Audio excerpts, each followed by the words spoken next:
If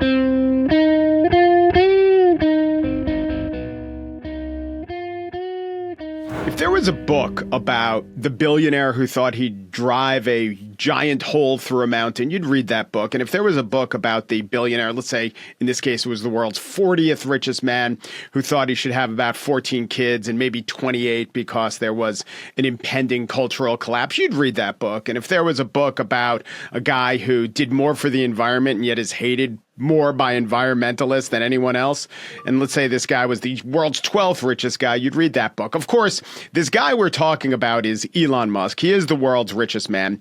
And the book that is the subject of my show today is called Hubris Maximus. It's by Faiz Siddiqui of the Washington Post, and it mostly talks about Elon Musk's takeover of Twitter and the part of Tesla, a lot of the Tesla experience, but the part where he tried to have self-driving cars, and along the way, there were casualties. Faiz, welcome to The Gist. Hey, thank you so much for having me. So your background's mostly transportation reporting? That's right. And but you were dragooned into covering Musk and the Twitter thing because he was so much on your beat to begin with? That sounds right. His purchase of Twitter sort of dovetailed, with my coverage of Tesla and coverage of Musk in general. And he's gotten himself into so many different areas at this point that pickles. I think we could say pickles. That now I cover the federal government. Yeah. So what should we know about first of all, there are self-driving cars now. You go to Phoenix, you go to many cities, and you get in a Waygo, and there's no one driving the car, right? But these are not Teslas? These are not Teslas. The Waymo cars are, a sort of different philosophy.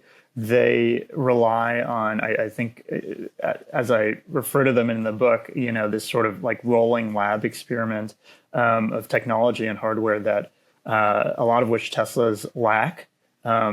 Tesla basically had this sort of audacious approach to put these types of vehicles on the road without some of the more sophisticated and expensive hardware that those Waymos, which are, as you acknowledged, like fully self-driving vehicles, that those Waymos have. Yeah, but was Musk's plan or vision of the self-driving technology in Tesla different from this will allow driverless taxis? It was more like we're going to give people the option to own their own cars and then to take their hands off the wheel, though that became a thing. Do you have to actually keep in contact with the wheel and take their hands off the wheel and just have the cars drive themselves? So not as a fleet of taxis, but as passenger vehicles. Well, all of the above. I mean, it was just sort of this maximalist approach. If somebody else was promising something, there was no reason that Elon and Tesla didn't think like they could achieve that too. So even if they were going to give you a self-driving car as like a consumer vehicle that you can go buy in a showroom, it was also going to be able to operate as a robotaxi. Was there a difference in the fundamental type of technology that Musk believed in versus what Waymo or some of his more successful, to this date, rivals believed in? Yeah, Musk has this very, without oversimplifying, he has a very simplistic approach to how to achieve this. He believes, you have two eyes and a brain. A car should operate on the same principles, that it has eyes, it has vision, and it has a brain, neural nets. And so that differed from some of these other companies that built in all kinds of backstops. Tesla's came equipped with cameras, and they came equipped with computers to operate, the self-driving technology. So what technology would a rival car use that Musk philosophically, or it might be because of pigheadedness, it might be because of price, but I also think he articulates a philosophy. What were different technologies that the rivals would embrace that he just refused to? So the two are radar and LiDAR, and safety experts refer to these as a sort of part of a sensor fusion package. It's basically like, all right, so you have a car, it has cameras. Cameras see these flat images, so sometimes what they see can be distorted. So the radar helps supplement, this thing that I'm seeing crossing the road is shaped in this particular way. Is it, is it an ant? Or is it, is it a dog, or is it a deer? And you've got to react a different way to probably every one of those things. And so the sensor fusion helps you verify what the camera is seeing.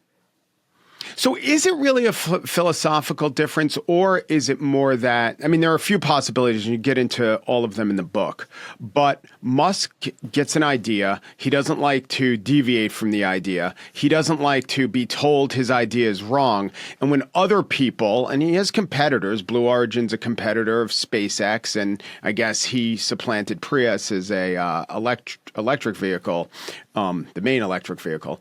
But is it the fact that when he sees a competitor doing something, he'll always double down? So what this means is, if he's right, if his initial inclinations are right, he gains an advantage. But maybe in this case, if he's wrong or he's missing something, or he doesn't want to admit that you can't perfectly analogize a car to a self-driving car, or vision in technology to vision in one's head, he's going to be wrong, and possibly catastrophically wrong. So Musk is never going to embrace a particular product design or philosophy just because the competitors are doing it. He is all about first principles, which suggests like, all right, there's a problem. What are the physical limitations preventing that problem from being solved? And let's build something in line with what is physically possible, as opposed to what our bottom line will allow for, or what the competitors have already ruled out. Like he is going to go with this ground up approach, and so it's very possible to stumble into the right approach that way. It's also very possible to end up in sort of a rabbit hole where you're diverging from the established principles in such a way that you like kind of lock yourself in to a particular design.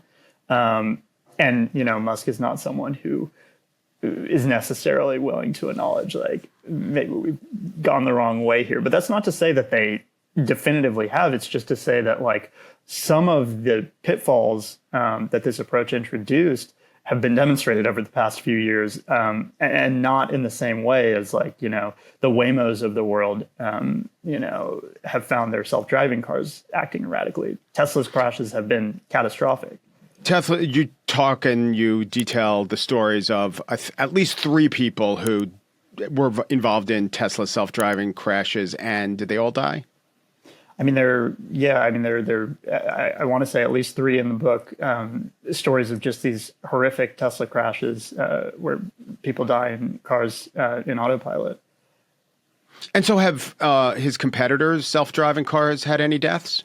So Uber, famously, in 2018, there was a self-driving Uber that hit and killed a pedestrian. And it was just for the whole industry. I mean, everything sort of ground to a halt. Uber's program was suspended.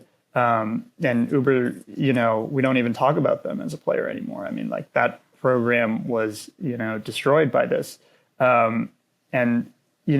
Tesla has not faced the same blowback from crashes involving its technology.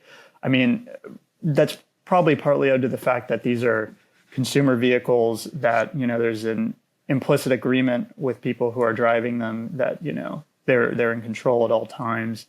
They agree to that. But yeah, I mean, competitors have had, catastrophic cases, accidents, fatalities, at least that one fatality with Uber, but the reaction has been far different.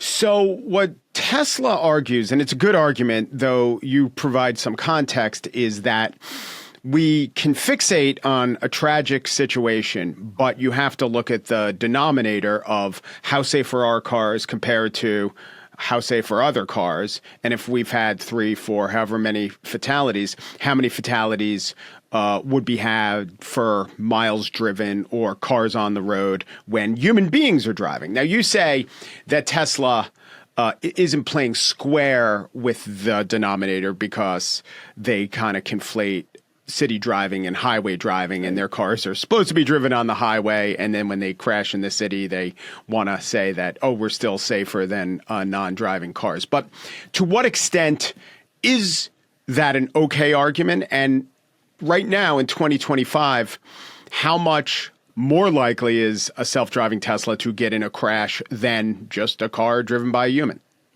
Let me address the second question first. I mean, so Teslas say that vehicles driven on autopilot are, multiple times safer than those operated, manually by a human. If we're to accept that argument, we have to ask ourselves what amount of carnage we're necessarily willing to accept from a robot versus, a human who can be held accountable, who can be sued. If we get to a point where like it's the autopilot that's in charge or it's the full self-driving that's in charge, what level of carnage is society willing to accept from any robocar? So Musk's argument is that at the point where, a self-driving vehicle is definitively safer than humans, it is a moral imperative to put them on the roads. And I just don't know that that's such a straightforward case. It's really a value judgment. Like, is somebody willing to accept that? If it was their loved one, or their relative, they put these robocars on the road, and statistically they're safer. What does that mean at the end of the day if it's somebody you love who's involved? I think that's a weak argument. I mean, yeah, of course, the actual victim of the robocar will be upset. But if there are two victims of the human car, they'd be upset too. And under that mathematics, under that formula, we'd have 50% fewer victims, which is a good thing for society. I mean, that's a really logical I am a argument. Vulcan. It's like a really logical way of approaching it. But I would ask you to, consider if you would be comfortable, or if, let's say, you're the government authority responsible for regulating these vehicles, if you would be comfortable putting them on the road at the point at which a company says, they are safer, or if it should be left to sort of a neutral arbiter, a referee, who can evaluate the data and look at it over a long term and see. I mean, it's very possible that you introduce safer driving in one place and more dangerous driving in another place, or there's some sort of oversight that results in repeated crashes in a specific set of conditions. And again, you can go to the numbers and you can say, on paper, we prevented this number of crashes that would otherwise have happened. But again, you're going to have to convince people. And it's a question of, are you comfortable with Tesla and Elon Musk deciding when that point is? No, I think we want government oversight as well. And his entire mission with Doge, or a large portion of it, is eliminating, at least the effect is to eliminating a lot of government oversight. And you can see that he's chafed at the government in the past. So that's possibly driving him. Or self-driving him. We'll get to that in a second. I do want to point out, and this is, credit to your book, because I had this thought from reading it. Our fatal flaws, just in terms of Greek myth and how to tell a story, our fatal flaws are usually also the components that make for heroism. So sometimes it's hubris, as you put on the cover of your book. But the things that make Elon so pig-headed in this one space that you have covered extensively, which is his failure and his trying to escape accountability on self-driving cars, are exactly the factors that have made him so successful in Tesla overall, just in terms of having those vehicles take so much pollution out of the environment. And the other big one is SpaceX, which will be saving American taxpayers hundreds of millions of dollars and is beating its rivals. And as I was reading it, I was saying the story you're telling on self-driving cars could be told as a story on SpaceX. Same exact traits. SpaceX is a heroic story. Self-driving cars is a tragic story. Yeah, I mean, you could make the argument that self-driving cars are a heroic story too. I think this is sort of the undertold story about what they're doing with this technology that has been so hyped, that is so central to the valuation of Tesla. So there is a heroic story already baked in. And, you know, I don't explore it in the book. Perhaps, you know, there are other aspects, unglamorous aspects of SpaceX too. Certainly, like from an environmental standpoint, there are people who, you know, live around those launch sites who have a story to tell, but I don't think that negates the progress that SpaceX has made. It's just a matter of like, let's look at this holistically. On your point about like the traits, you know, the flaws that also sort of enable heroism. One theme you'll find in the book is like this skirting of guardrails is baked in. Like nobody could achieve what Elon achieves with such efficiency across such a broad range of like major societal ambitions without skirting all of these guardrails. It's at least, you know, that is my overwhelming sense from the reporting that I did. And so maybe the idea, if you want to criticize Elon, and he deserves a lot of criticism, is he doesn't think the rules or the laws apply to him or should. And that is true. Elon, if you're Elon, are you like, maybe those guardrails shouldn't exist? I guess. I was thinking of a specific other story, which is often told as a reflection of his ingenuity and his working around ridiculous rules, which is in Fremont, California. He needed essentially a second assembly line, and it would have been impossible to build that under the laws of California. Maybe this is one of the reasons he left California. And so he built a huge tent in the parking lot, and this allowed him to meet his quota. And if you look at what those laws are, I haven't read the code, but I'm sure it's onerous. He was widely celebrated as coming up with a very clever workaround that the industry applauded, that I think society applauded, because this was at a time when Tesla had a good reputation, and the more Teslas on the road, the less pollution on the road. But the point is that it's the same story as the self-driving car story, except in that case, it's easier to recognize the guardrail as being excessive or unnecessary, or the classic example of what he always talks about with Doge, which is excessive government regulation.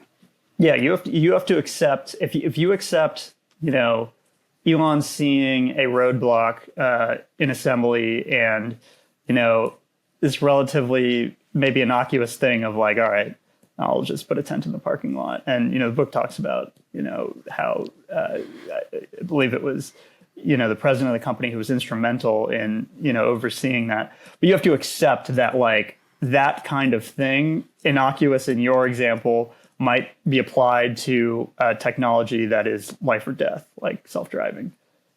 Right. But the reason that they had all the rules about assembly lines and code in California was something close to life and death, right? Yeah. Yes. I think you have to. I don't know. If I were a fanboy, I mean, it might. I don't know the fanboy mentality here, but it might be interesting to me to like realize that like these things that I'm cheering on also might have a downside. Yeah. So this takes us to Doge. It could take us to Twitter. It could take us to many places. I don't know if it could take us to at least 14 known documented kids, probably. But it takes us to Doge in that the story the fanboys believe is that you're cutting government waste. That's what you're doing. But what is the evidence to you? But there are so many other motivations, right? He's probably just, to some extent, thrilled to be tasked with this fundamental portion of Trump's agenda, right? And he's probably happy that he shoved out Vivek Ramaswamy. He probably likes the attention. He probably thinks it's good to some extent for his ego and his brand. He definitely thinks that some of the waste is 100% bona fide waste, and he's doing a great thing for society. So add it all up. What do you think the evidence shows that Elon's primary motivation is? Is it, as a lot of his critics allege, to redo the government in a way where someone like him can operate more easily and more remuneratively? Well, I think it's worth examining his motivations all along. So it sort of reminds me of, the opening chapter of my book talks about, Elon's view that, the government safety investigators are beating up on him. What had they ever built? It asks. And it's just this sort of, there's this feeling that, there is, I don't know if it's a conspiracy against the company, but it's certainly, people are pointed against the company as a result of, entrenched attitudes within government. And so, all right, there's a motivation. There's a feeling that, these guys don't know what they're doing. They lack like the relevant expertise to oversee me. And then if you look in the Twitter chapters, I mean, there is a desire to get into Twitter, and like people would do, I don't know, if you give people a list of like, what are 5 things you would do to Twitter at a time, there was a time when it was just like add an edit button, like that's easy. Or I don't know, like make tweets longer, make tweets shorter, whatever. Like there are a lot of Twitter related things. What does Elon do? He deputizes all these people to go, search for people talking bad about him, for example. Search for evidence that, the Democrats are like running Twitter. And so I just don't think it's too much of a logical leap to see that same approach applied to the government, which he thinks is, full of people who are aligned against him, which he also thinks, needs to be thoroughly searched, vetted, and, have these attitudes rooted out. Okay, this is great. So you're saying that, let's use Twitter as an analogy. Yeah. There were fixes that people agreed needed to happen, and he probably, he voiced some of these and he changed some of them. You could now edit Twitter when you couldn't. So it went from worse user experience to better user experience, and he was very happy to have done that. But once he got the keys to the kingdom, and in Twitter's case, it cost him what, $40 billion? Yeah.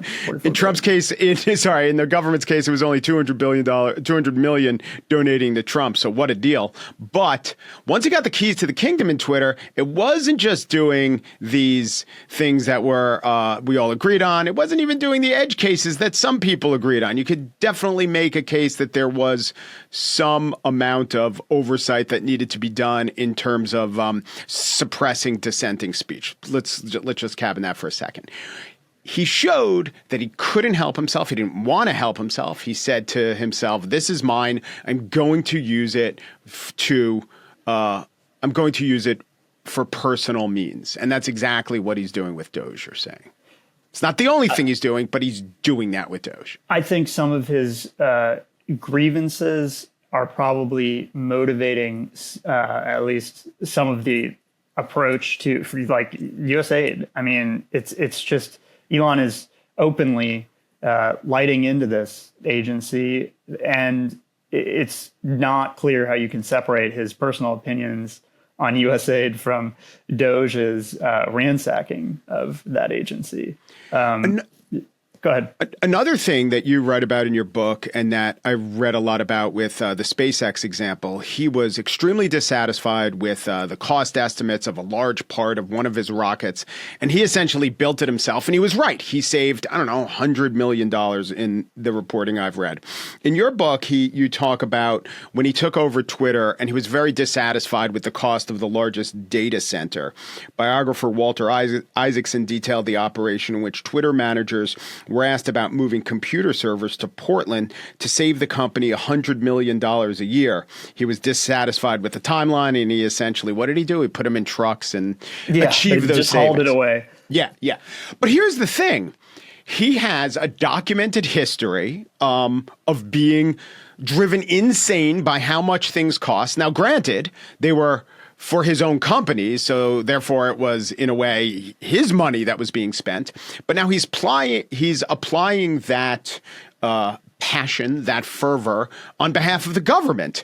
So that's a good thing, and that's also entirely consistent with what he's done in the past in his personality, right?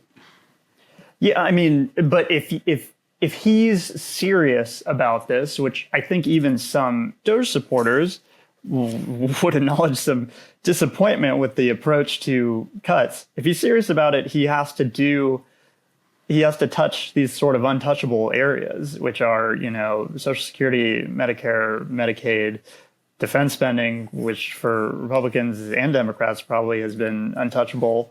And, how are you going to cut $1 trillion in spending without, if you're just piecemeal cutting, random research grants that you think are too woke, you're not going to get there by adding all of that up. So it might be satisfying it might be red meat basically for the base to cut stuff like this, but that's not how you're getting to the 1 trillion, or originally it was 2 trillion. Yeah, that's true. But he definitely has mixed motivations, is I think what we're both saying. Why do you think there was, right here on the book, I'm reading page 103, you talk about how he was a Democrat at one point.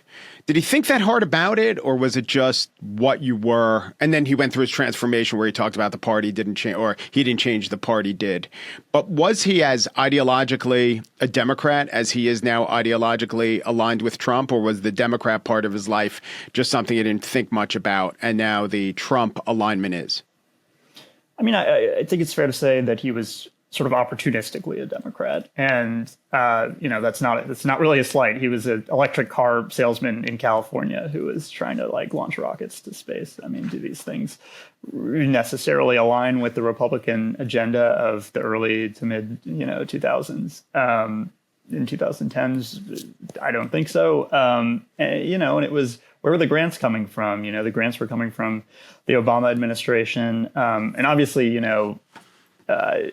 SpaceX had this, SpaceX and Tesla both operating in California. You have to align yourself, or you have to at least have relationships with political power if you're trying to do these things. So I think you're probably right that it was not something that he thought about too much. His primary motivation at the time was not to be a political operator. But, as the book details, he starts to become consumed by this idea that the woke mind virus, as he calls it, is getting in the way of his motivations. And so he sees, political and business needs aligning.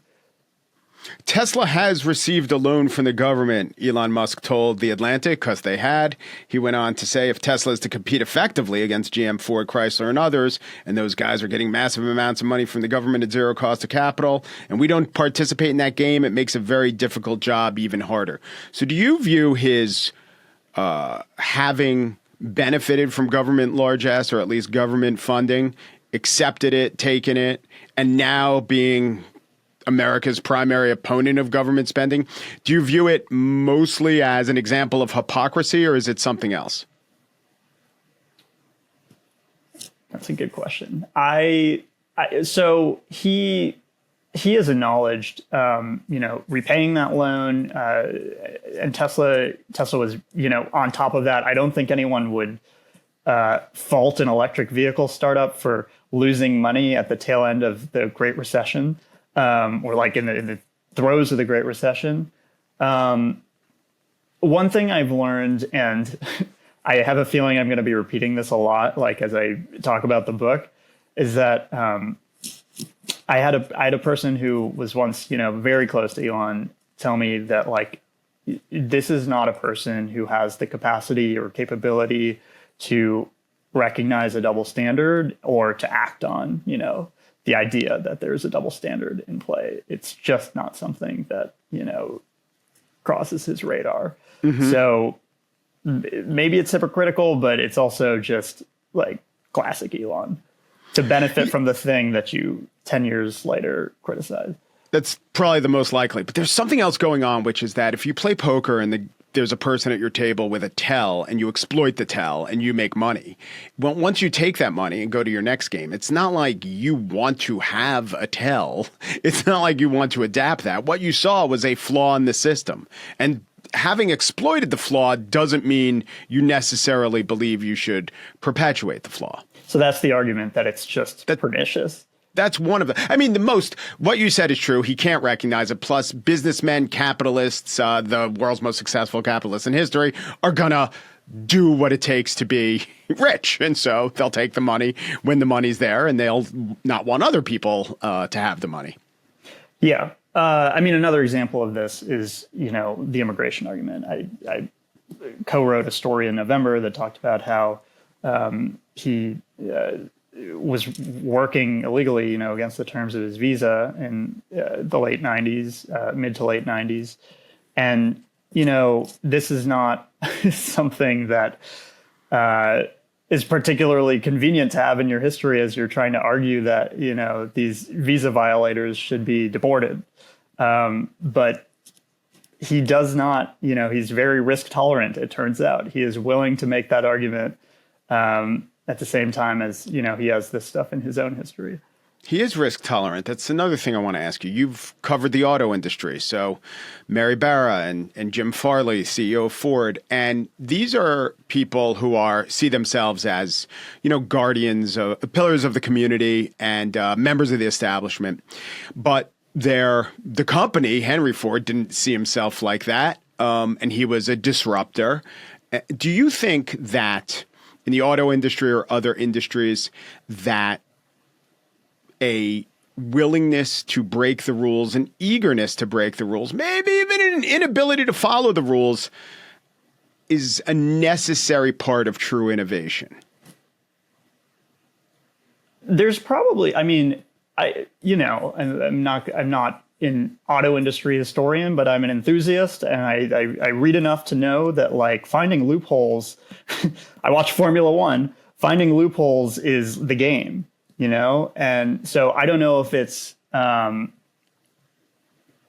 don't know if it's necessary to innovation, but I also cannot name, 10 examples off my head where some great, innovation was achieved without breaking some established, whether it's a rule or whether it's, maxim in your, field, principle, you have to think outside received of the wisdom. box. Yeah, exactly.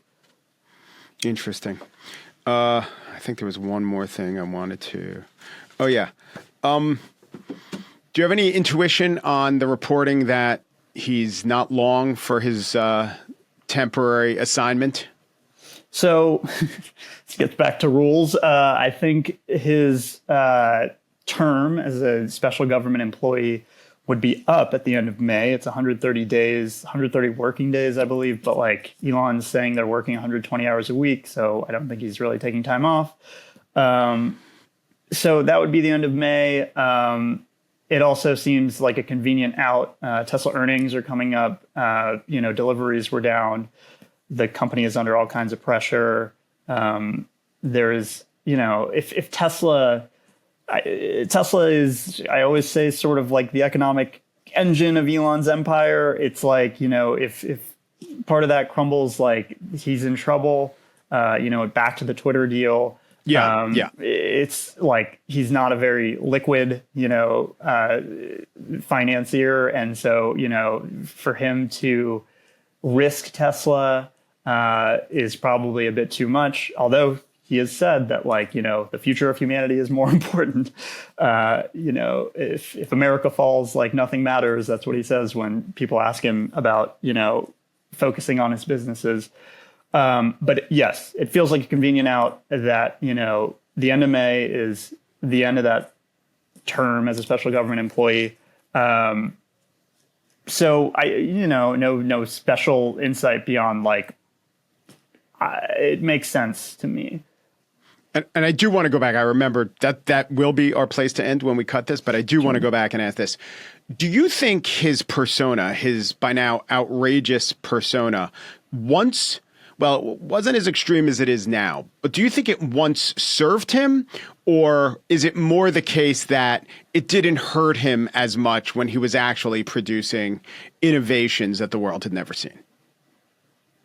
I think it's the latter. I mean, it definitely served him. It's if you think about Tesla and how much it's like PE ratio is not really justifiable absent hype. Right. Then, it's a real stock and a meme stock, like, kind of multiplied, right? Exactly. Like, what are we doing here? I mean, if you talked about, other rival automakers, I think they would love to have a personality of the old Elon, who was pretty much, I don't know, like the book will argue there is little distinction between like who he was then and who he is now, but he could at least be outspoken on the issues relevant to his company, and investors loved it.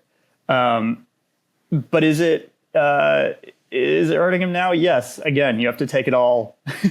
You have to take the good with the bad there. And right now, I think the investors are sort of taking it on the chin. Faiz Siddiqui writes for the Washington Post. His book is called Hubris Maximus, The Shattering of Elon Musk. And it is a truthful account because I believe Siddiqui means the truthful in Arabic, does it not? I've heard that only in like internet comment sections. Oh, really? So that sounds right. That is the trusted one. Sure. I love that. Thank you, Faiz. Hey, thank you, Mike.